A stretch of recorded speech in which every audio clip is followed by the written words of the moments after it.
or second to last, I should say, we've got to talk about policy failings. But this video here is how you work these big accumulated balance sheet problems like problem 4 on the handwritten homework for Unit 3.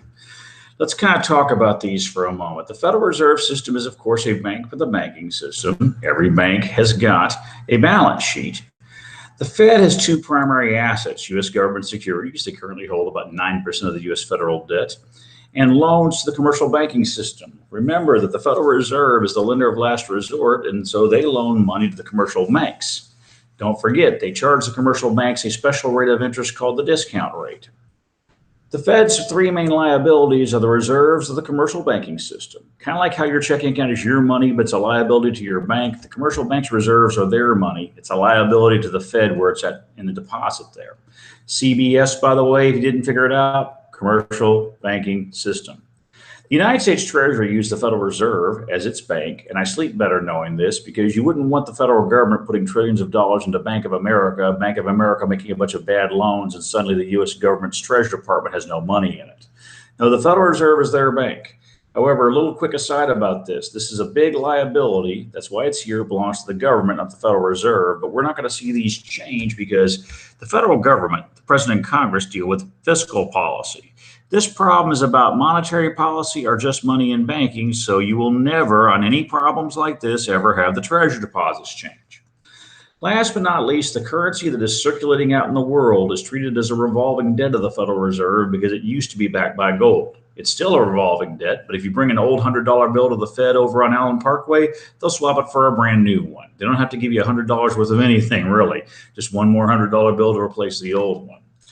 Any money that's in circulation is out in the world and is a revolving liability or debt to the Fed. Notice there's no currency in the assets because currency is not an asset to the Fed, not at all. If you add up the assets and liabilities for the Federal Reserve, it's $10 billion in assets and $210 billion in liabilities. But please remember, this is the entire system as one giant bank. Now over here, this looks kind of like those balance sheets for Gold Rush Bank, but what's happened here is this. Every single commercial bank in the banking system has been added together, and we're treating the entire commercial banking system as if it was one huge, gigantic bank, which means all banks' reserves are combined here. All the banks' money they borrow from the Fed are combined there. Everybody's checking account is here. All the money that's been loaned to people and businesses is there. We call them cumulated because we have accumulated all of those values. And so the bank's reserves, the loans to people, the securities and currency add up to 235 billion US dollars. That's the assets, the liabilities, the checking account or demand deposit balances, and the loans they borrow from the Fed, also $75 billion. Now let's talk about a couple of other things. Notice these two items in green. They are the same amount of money. That's not a coincidence. The banks owe this money to the Fed. The Fed is being repaid this money plus interest. These two balances have to match each other. If they don't, somebody's doing something funny with the money, and that ain't going to be funny. Just be careful. If loans from the Fed change a certain way on one balance sheet, then that means that the loans to the CBS, which is the same thing on the Fed's balance sheet, must change, same dollar amount, same direction, and have the new value. Similarly, these are the reserves of the entire commercial banking system. So are those. This is from the owner's perspective as an asset. This is from the depositing institution's perspective as a liability. If the reserves change here a certain way, they have to change over there the same way. They must change in the same direction by the same dollar amount, and the new values must match. Watch out. If you ever have these items in yellow not matching each other, you've made a big mistake. If you ever have these items in green not matching each other, you have made a really huge mistake. And so really, truly watch out for that. Now, when we do these transactions, we're doing some basic T-chart accounting. You're not going to accumulate your answers. I don't care what the numbers would look like if all 5 transactions went one after the other. I am isolating 4 transactions that all have to deal with monetary policy and 1 transaction that's just bank business. This is what's going to happen here. So the bottom line here is this. When I'm done with transaction number 1, transaction number 2 resets to the original numbers. When I'm done with transaction number 2 and start transaction 3, we reset to the original numbers. So be careful about that. Make sure you don't accumulate the answers. Now let's go through this guide on how to work these things. The number one rule of the balance sheet: total assets must equal total liabilities before and after every transaction. Now, the thing is, when a transaction happens, the totals can change. And so if there's a change, like say on the commercial bank's balance sheet, assets go up $10 billion. Well, then guess what? Liabilities must also go up $10 billion. Otherwise, the sheet is no longer in balance. That's rule number two. Net change in assets equals net change in liabilities. If on the Federal Reserve's balance sheet, the total liabilities drop $20 billion, then their total assets must also drop $20 billion. Class, this is just like a balance scale. If you add equal weights to both sides, the total weight on both sides is higher, but they're still equal. If you subtract equal weight from both sides and the scale was in balance, then the new total weights are both less, but they're still equal. This is the most important rule. If you want to be an accountant or financial analyst, you have to learn this rule and you have to follow it, because if you don't, you're not going to be an accountant for very long. I can promise you that. Now, we are doing some very basic T-chart accounting. And the thing is, rule number three: when there's changes in entries, they change in pairs. How much is a pair? It's two. Exactly two. No more, no less. It's not one, it's not three, it's not four, and five is right out. A transaction will either change exactly two entries on the balance sheet, or it'll change nothing on the balance sheet. It's two or zero. There's no other possibility. But there's two ways a pair of entries can change. Each of those items, by the way, let's go back to those balance sheets real quick. Everything you see in each column is called an entry. This is an entry in the liabilities, and that's an entry in the liabilities for the commercial banks. This is an entry in the assets. That's a different entry. These line item entries are entries for short. Basically, only two of them will change, or it's zero. You can have one entry change in each column. In other words, one asset changes and one liability changes. But when that happens, remember this rule up here? That means they have to change the same direction. The two entries, one in each column, must both increase or both decrease, and it must be by the exact same dollar amount. Otherwise, the sheet is out of balance and you're messed over as an accountant. The other possibility is you could swap one entry for another in the same column, which means nothing changes in another. In other words, one asset can go up and the other goes down, and there's no change at all in the liabilities. But the two assets that change, they not only change opposite directions, it must be same dollar amount. One asset in the commercial banks can go up $5 billion, while a second asset goes down $5 billion, which leads to a net change of zero. Plus 5 minus 5 equals 0. But that means there's zero change in liabilities. Well, why should I care if they offset each other? We have to look at the line item entries to figure out the changes in the money supply. That's the important part. Details matter. Now, I've already mentioned about the items in yellow and green. They're not going to be yellow and green on your test or on your homework, so you have to remember the reserves of the commercial banks on the Fed's balance sheet are the same thing as the reserves in the commercial bank's balance sheet. They're a liability of the Fed. They're an asset to commercial banks. They must match before and after every transaction. If they change on one sheet, they change the same way, same new values on the other. Loans from the Fed on the commercial bank's balance sheet is the same as loans to the commercial banking system in the Fed's balance sheet. If they change on one sheet, they change on both, same direction, same amount. Watch out for these. This is where people get tripped up kind of badly. 3B, the Federal Reserve is not Snooky the Bookie the loan shark. They don't lend cash to commercial banks. They don't take payments in cash for loans. No, sir, and no, ma'am. If the Fed sells bonds, they don't take currency as payment, and they don't pay currency to people in the banks when they're buying bonds. No, sir, and no, ma'am. If the word currency is not in the transaction, then there's no change in currency in circulation and no change in currency in the commercial bank's balance sheet. Commercial banks do not pay off loans using currency. And for that matter, if you brought a stack of currency to pay off a loan at a bank yourself, they'd say, do you have a checking account here? Would you please deposit that into your checking account? If the answer is no, we want you to buy a cashier's check. And the money goes into a checking account for that cashier's check because they want a transactions record, and cash does not provide that. Bottom line, if the word currency is not in the transaction, currency is not changing anywhere. I've also mentioned this, but I'm going to mention it again.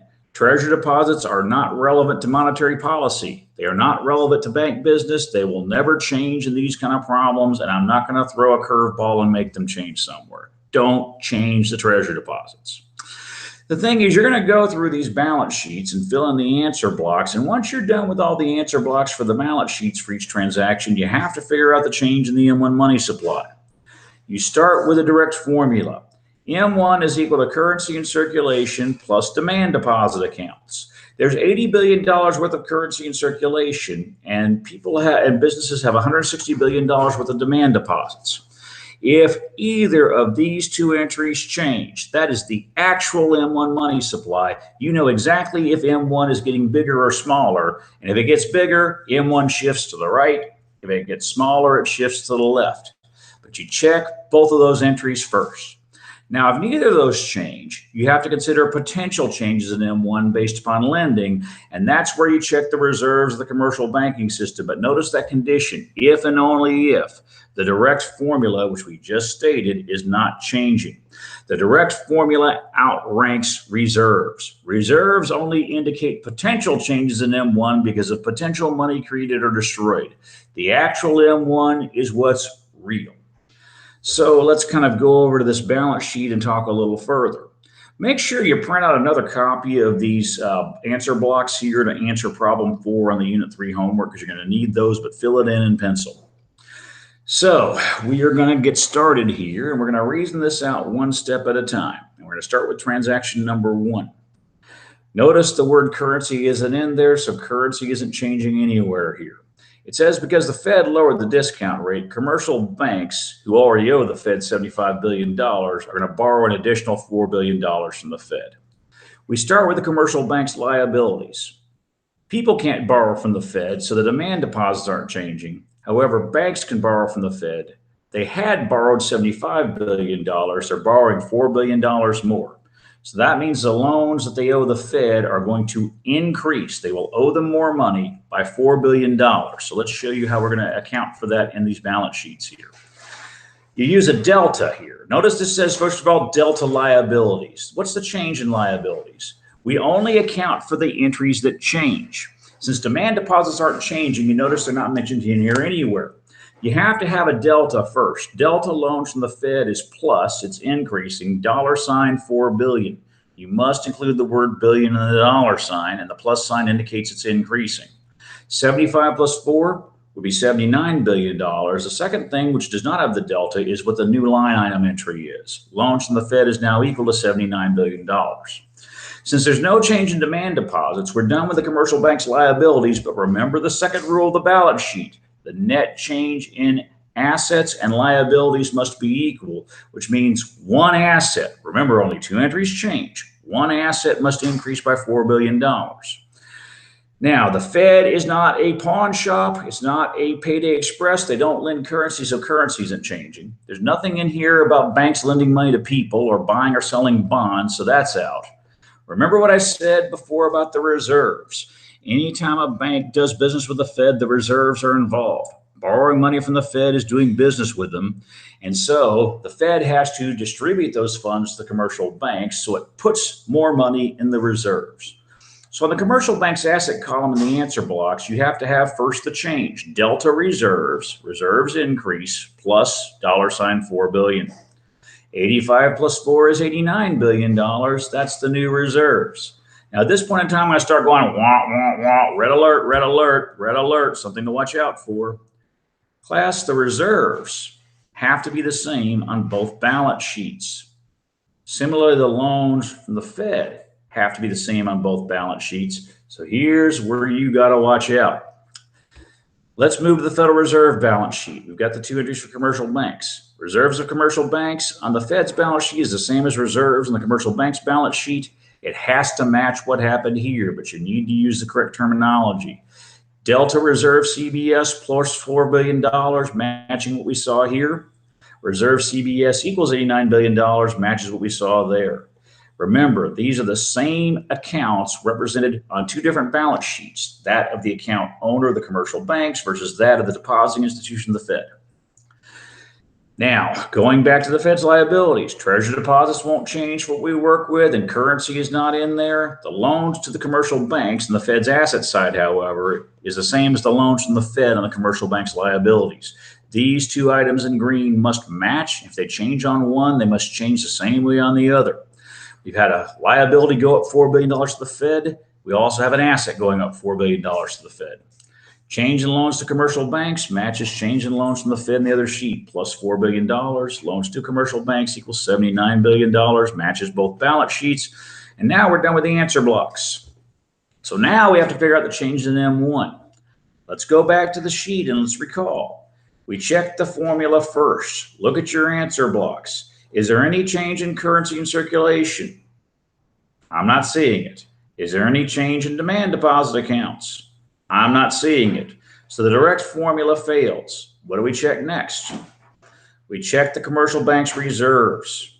Looking at the commercial bank's reserves, you will notice they have increased. Can banks lend more or less money now? More reserves, more excess reserves. This means more lending potential. If banks can lend more money, will M1 shift to the left or the right? More lending means M1 will potentially shift to the right. And now we are done with transaction number 1. Yay! All right. Now don't forget, don't accumulate your answers. I'm also going to say something else. Every one of these transactions is an opposite version. I'm just not going to be spending an hour doing 10 transactions. Everybody should have enough common sense to think about, well, gee, if the Fed had raised the discount rate and the commercial banks had paid off $4 billion of their outstanding loans, all the plus $4 billion would be minus $4 billion. The $79 billion would now be $71 billion. And the $89 billion would now be $81 billion.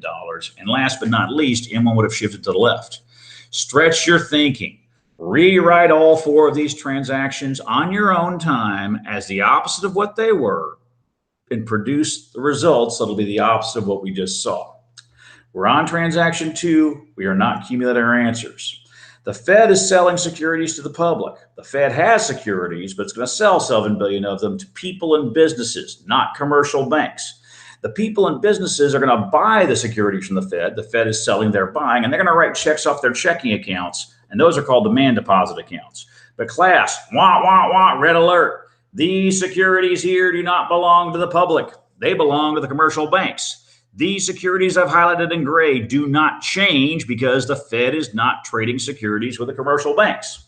Well, how much does the public have in securities? I really don't know. And you know what? I don't give a darn because the Fed couldn't sell $7 billion to people if they didn't have at least $7 billion to buy securities from the Fed. And people and businesses have got $160 billion worth of checking account balances, so they have the money to buy it. Okay, that's the relevant piece. So starting off with the commercial bank's liabilities, who knows what happens when you write a check? Well, when you write a check and the check clears, the money is deducted from your checking account, so the checking account balances will go down. So this is $7 billion worth of personal and business checks. That means the demand deposit balances will go down by $7 billion, and 160 minus 7 is $153 billion. Class DDA is short for demand deposit accounts. It's okay to use this abbreviation here only. Okay, only use that abbreviation here. Don't use it in any essays. Class, there's nothing to do with the loans from the Fed in transaction 2. That's not relevant. So we now know the commercial bank's liabilities are down $7 billion. What about the assets? One asset has to go down $7 billion. First of all, it's not currency. The word currency is not in the transaction. Commercial banks aren't trading securities, and this has nothing to do with money people have borrowed from banks. The only thing it could be is reserves, and here's why. The Fed gets a bunch of scans of checks from people and businesses. The first 9 digits on every check is called the routing and transit number, which identifies that commercial bank's reserve account. And so the Fed is going to get $7 billion from these people by taking the $7 billion out of the reserves, and the commercial banks get the scanned checks back, and they deduct it from the people's checking accounts.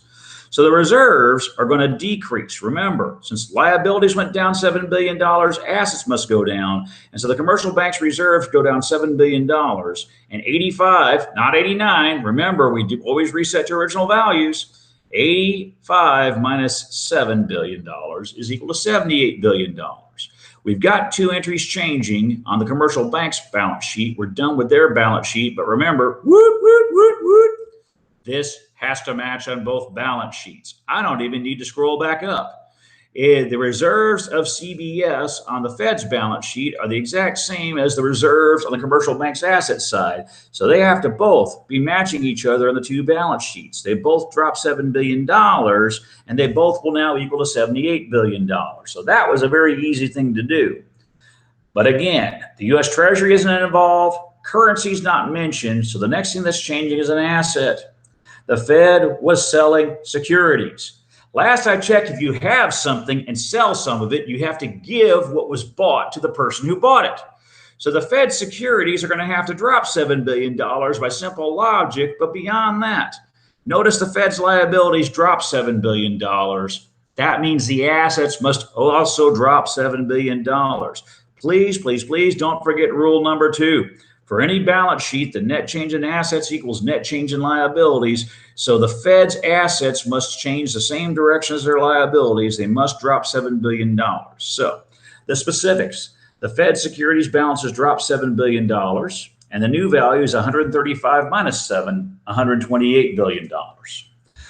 We've got both entries changing for the Fed's balance sheet, both entries changing for the commercial bank's balance sheet. We're done with the balance sheets, but now we have to figure out M1. First thing we check is the formula, currency in circulation plus demand deposit accounts. I don't see any changes in currency, but I definitely see a demand deposit balance change. Demand deposit balances are decreasing, which means M1 is getting smaller, which means M1 curve is shifting to the left. All right. Again, if you want to do the opposite version, have the Federal Reserve buy $7 billion worth of securities from the public, make all the minus $7 billion plus $7 billion, et cetera, and M1 would shift right. I strongly encourage students on their own, when they're done with this video, to rewrite the 7 transactions as the opposite version and work them step by step like we're doing here, so that way you have it both ways. We're done with transaction 2. We go back to original values. Transaction number 3 says the Federal Reserve has raised the federal funds rate and the discount rate. You know what that's going to do here? That's going to make the interest rate on variable rate loans, like variable rate mortgages, variable rate automobile loans, credit cards, etc., increase, which is going to make people who owe money start to notice their debt's accumulating faster, and they're going to say, oh crap, I don't want to pay more money to this bank, and they're going to start paying down some of their balances. So when the interest rates rise, customers of the commercial bank are going to pay off $10 billion worth of these loans they have outstanding. Now, remember what I said earlier? People are not going to be allowed to bring a stack of cash in there. The bank will say, either put it in your checking account and write us a check, or buy a cashier's check. We'll put it into a checking account for that cashier's check, and then that check will do this. The bottom line is, people will not be allowed to give a stack of cash to pay off these loans. They're going to have to write checks out of a demand deposit account somewhere. So these are the 2 entries that are changing. Well, what about reserves? What about them? This is the entire banking system as if it's one single bank. Class, there's going to be no change in the total reserves, because if somebody has a checking account at one bank and a loan at the other, the reserves of the bank that has the loan will go up. The reserves of the bank that has a checking account will go down. The total reserves of the system will offset and not change at all. So the thing is, it's only the 2 entries changing. Checking account balances will have to go down $10 billion when people and businesses pay off those loans. But the outstanding loan balances on the commercial bank's asset side, remember, this is the money that they have loaned to people and businesses. There'll be less money owed to those banks. Those loan balances will have to also go down $10 billion. And so I'm just going to kind of put both of them in here. Demand deposit account balances drop $10 billion.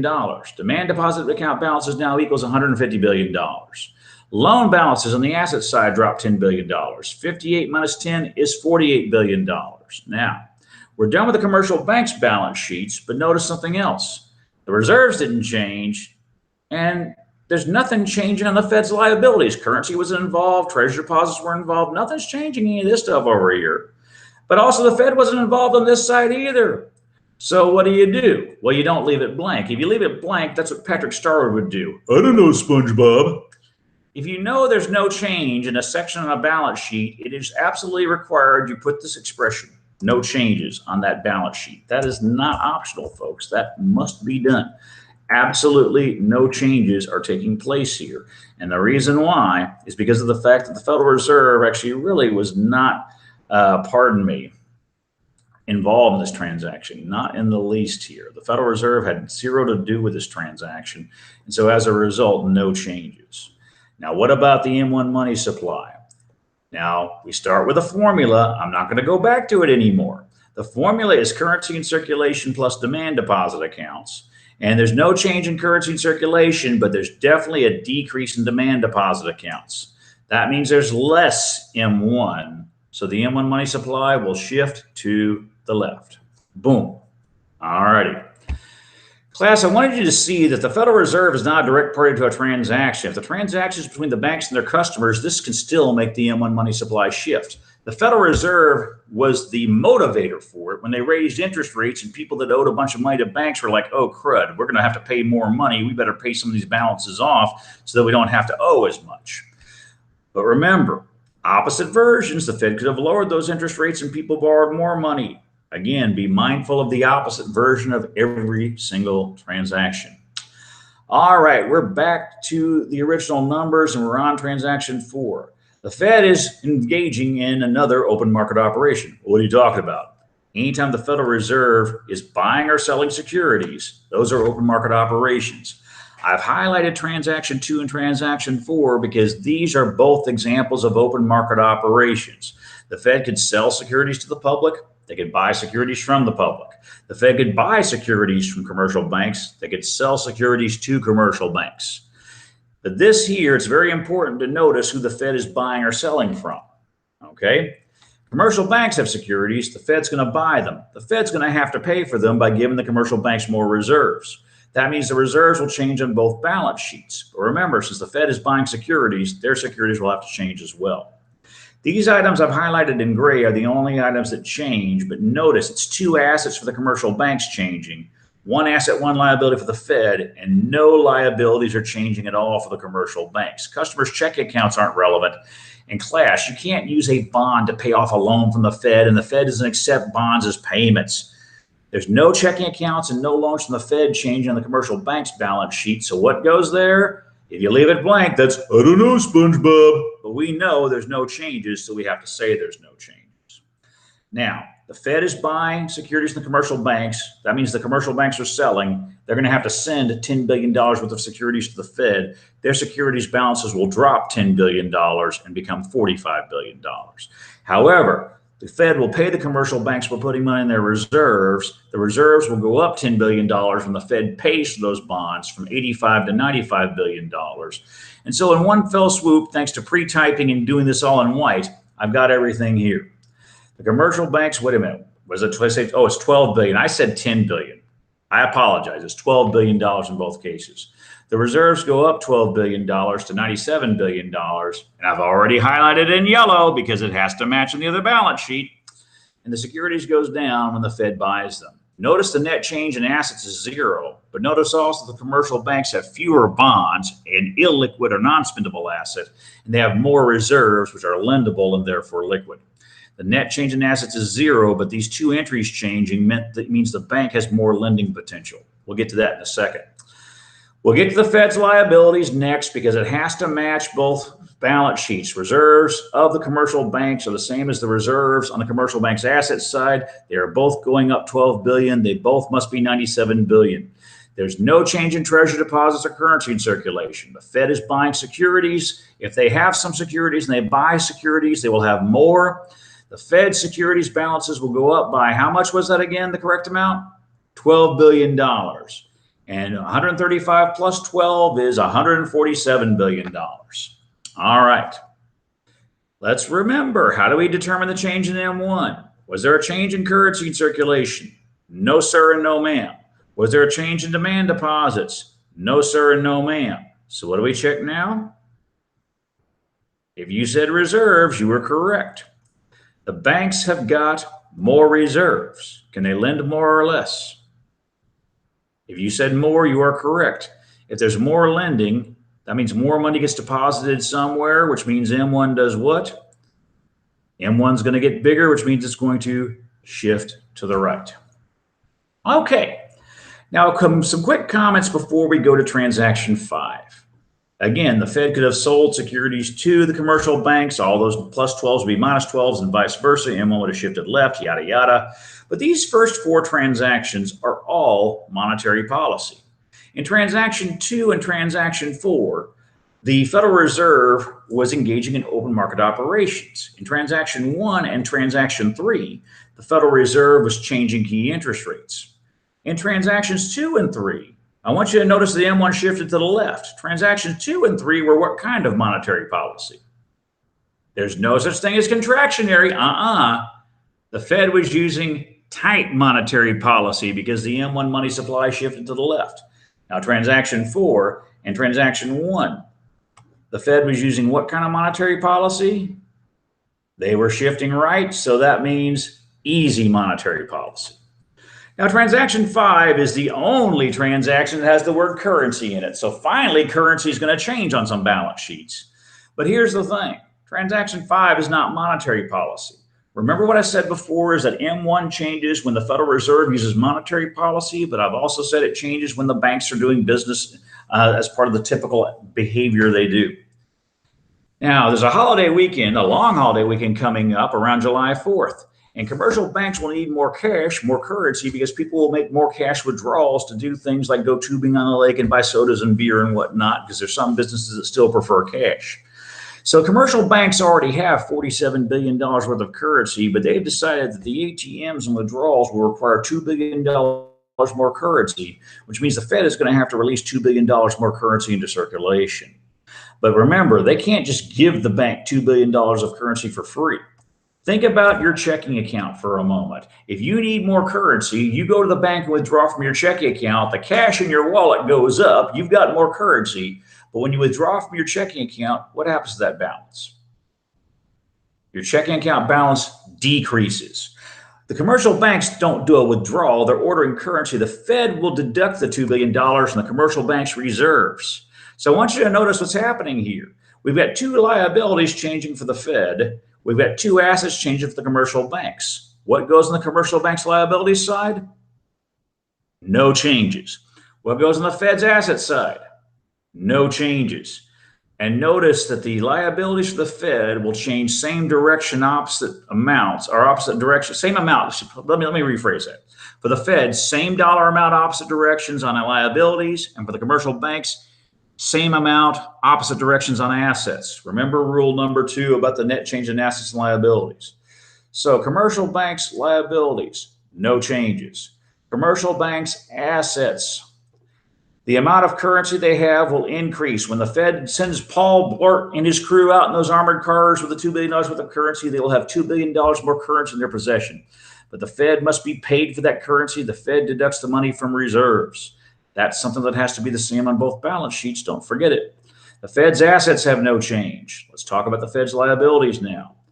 The Fed is sending $2 billion more currency out into the world in circulation. Class, CIC, currency in circulation. Do not use this abbreviation. I'm doing it to save space so it doesn't jump a page on this video.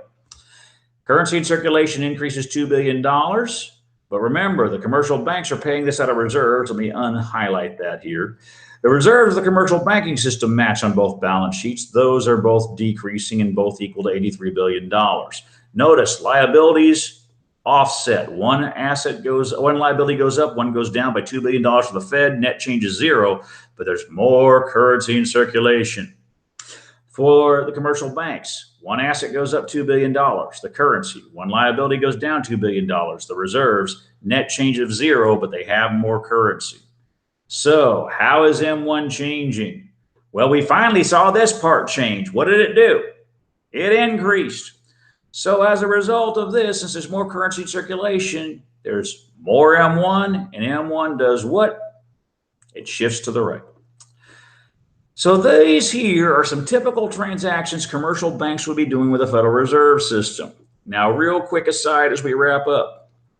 The opposite version of transaction 5 would be the commercial banks send excess currency to the Fed. Think of that like depositing cash to your checking account. There's less cash in your wallet, but your checking account balance is bigger. But we don't call it a deposit when it's the banks and the Fed.